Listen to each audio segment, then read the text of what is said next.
Assalamu alaikum and good morning, dear colleagues from the media. I welcome you to the Ministry of Foreign Affairs. Let me begin with the opening statement and then we'll open the floor for questions. The highlight of this week, ladies and gentlemen, has been the Makkah al-Mukarramah Summit for Joint Defense held on 7th August 2026, bringing together the leaderships of Pakistan, Saudi Arabia and Turkey. The Makkah Joint Defense Agreement, which you all covered extensively, reflects the three nations' commitment to further strengthen their collective security and promoting peace, security and stability in the region and beyond. This agreement is a natural step in the long-standing brotherly relations among the three countries, and it displays our resolve for sharing the burden of regional peace and security. The agreement is purely defensive in nature and allows unified efforts to confront threats and security challenges to the member states. In his message on the 10th of August on this agreement, the Deputy Prime Minister, Foreign Minister, Senator Mohammad Ishaq Dar warmly facilitated the nation on signing of this agreement, describing it as a historic milestone. The DPM underscored that under the leadership of Prime Minister Mohammad Shahbaz Sharif, Chief of Defence Forces and Field Marshal Syed Asim Munir, and the Foreign Office under his own leadership, Pakistan played a pivotal role in bringing this historic Makkah Accord to fruition. He commended their leadership in safeguarding Pakistan's national interest and strengthening strategic partnership with Saudi Arabia and Turkey. Ladies and gentlemen, Pakistan remains engaged alongside our brotherly states in sincere efforts to resolve the crisis in the Middle East and the Gulf. Pakistan is making all-out efforts to bring the two parties to negotiating table, Islamabad MOU, and pave the way for peace and stability in the region. Pakistan will continue to offset spoilers using direct and indirect channels and enable continuation of constructive dialogue to resolve all outstanding issues. And in the context of our peace efforts, on August 10th, the Deputy Prime Minister, Foreign Minister held telephone conversations with Saudi Arabia, Iran and Kuwait. So these were three conversations in one day. With the Foreign Minister of Saudi Arabia, Prince Faisal bin Farhan, the DPM discussed bilateral and multilateral cooperation, regional developments and the importance of close coordination.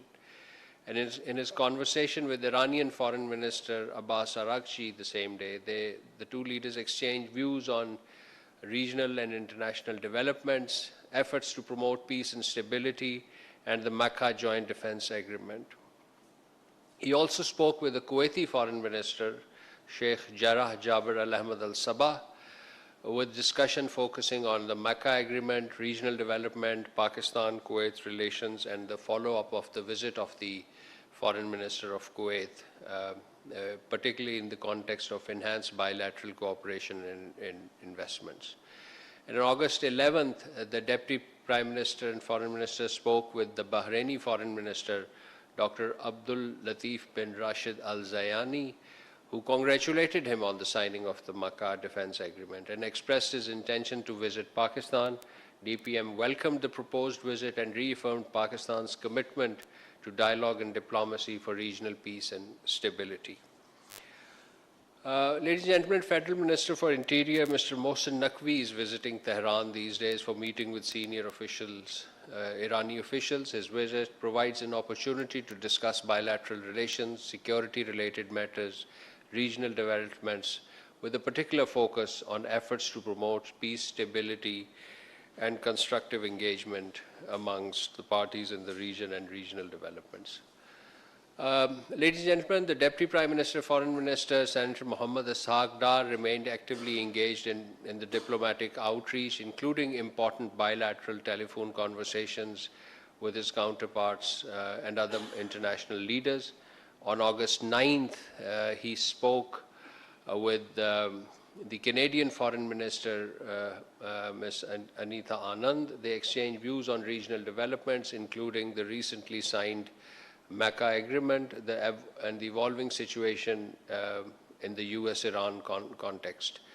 The situation in Palestine, particularly East Jerusalem, was also discussed, and they agreed to remain actively engaged in their bilateral interactions. On the same day, the DPM spoke with the Foreign Minister of Senegal, Mr. Cheikh Niang. The two ministers expressed their commitment to further strengthening Pakistan-Senegal bilateral relations and furtherance of all issues on mutual interest. They agreed to enhance ongoing cooperation and coordination at multilateral forum, particularly at the United Nations. The Deputy Foreign Minister also held a telephone conversation with President Felix Tshisekedi of the Democratic Republic of Congo and former President of Guinea-Bissau, Umaro Sissoco Embalo, on the 10th of August. He briefed them on the contours and significance of the Mecca Agreement and its role in strengthening regional peace and security. He also discussed the importance of furtherance of Pakistan-DRC relations, including through high-level exchanges. Pakistan and New Zealand, ladies and gentlemen, held two important dialogues. One was the bilateral political consultations led by our Additional Secretary for Asia Pacific, Ambassador Ali Asad Gilani, and the second was the Joint Trade Committee meeting led by Secretary Commerce, Mr. Jawad Paul. On political consultations, this was the third round. This was the third round of the Joint Trade Committee meeting. The two sides covered bilateral relations, explored avenues of enhanced cooperation in economic development, in science, technology, education, counterterrorism, and people-to-people contact. They agreed to enhance mutual cooperation on all multilateral forums, particularly the United Nations. At the Joint Trade Committee meeting, the sides discussed strengthening bilateral trade and investment, particularly agriculture, livestock, information technology, education, and service. Importantly, the two sides discussed cooperation in sustainable agriculture, wool production, and plant protection. A key outcome of the visit was the signing of an education cooperation arrangement between Pakistan and New Zealand aimed at deepening collaboration in education sector and further enhancing education ties and ties between the students and educational institutions. Ladies and gentlemen, with this I conclude my opening statements and open the floor for question. Ji Zishan.